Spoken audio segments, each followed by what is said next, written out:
Hey everyone, my name is Aaron. My presentation for you today is going to be over Marine Corps urban combat training and physical preparation. A little bit of an introduction. So, dating back to World War II, most wars and conflicts have had some degree of urban fighting. The Marine Corps has not been immune and has played a pretty integral role in some of these battles, which I'll talk about here in a moment. The urban environment brings about some unique challenges that must be trained for, and so my presentation today is going to cover the history, those unique physical characteristics and how to train for them, and then other factors to consider. All right, so there's basically two battles rather that the Marine Corps looks to when developing tactics and training for physical preparedness in an urban environment. First one is the Battle of Hue City during the Vietnam War. 1968 occurred during the Tet Offensive. Fighting lasted about a month as the Marines fought to take back the city from the North Vietnamese army. And since Vietnam was expected to be mostly jungle warfare, Marines basically had only an hour of urban combat training. The other one was the Battle of Fallujah during Operation Iraqi Freedom in 2004, specifically the second battle known as Operation Phantom Fury. Again, fighting lasted about a month. It was the first major engagement between insurgents rather than soldiers of the former Iraqi government. All right, so the unique physical characteristics of an urban environment. So obviously you're going to have some very dense and built up areas that allow for different fighting styles to be taking place. As you can see from the photo on your screen from the Marine Corps doctrine on urban warfare, there's multiple avenues of approach. So obviously you have multi-story buildings, there's street level fighting, and then you have subterranean things like sewers and cellars that us or the enemy can operate out of. These dense areas make it difficult to move equipment and casualties. Obviously, you have tight alleyways, tight streets, walls, buildings, so vehicles aren't always able to access where you are. And then working on multi-level terrain means going through things like windows, climbing walls, rappelling, so on and so forth. So to give you a bit of an idea, this is a picture of Fallujah. So you can see again just the uniqueness, different size buildings, the alleyways, all of that. All right, so the training demands of an urban environment. So as I mentioned previously, the urban environment lends itself to some challenging obstacles. Therefore, training specificity is very important.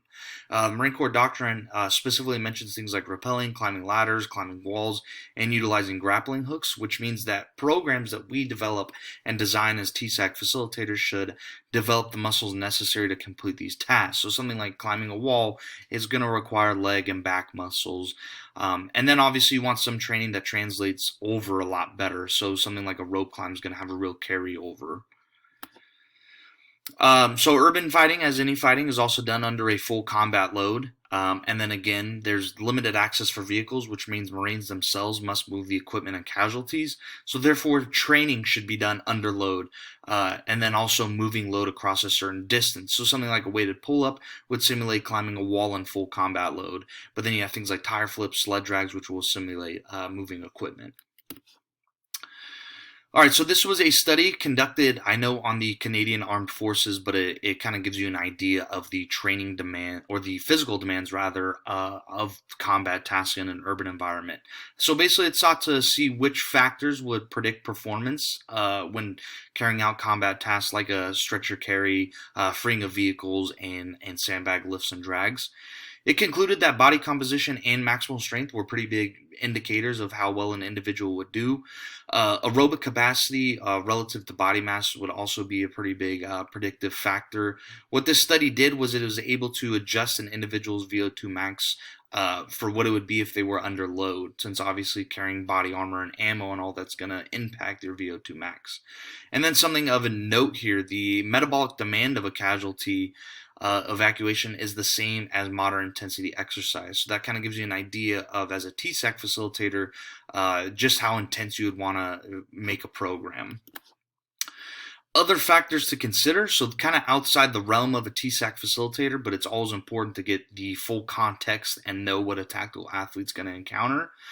So there's basically four major conditions that have been said to be big health hazards for service members. They're exposed to toxic industrial chemicals, air pollution, water pollution, sewage, and then you also have psychological demands. So dealing with non-combatants, civilians still inside the cities, loss of peers, loss of civilians as collateral damage, then loss of civilian property. So, in conclusion, the Marine Corps has and likely will, whatever the next conflict is, play a pretty integral role in urban operations. The urban environment offers challenging physical demands that mean that training needs to be very specific and mission oriented. And then there's other demands of an urban environment that a TSAC facilitator should at least be aware of. There's all my references I used, and there's the conclusion of my presentation.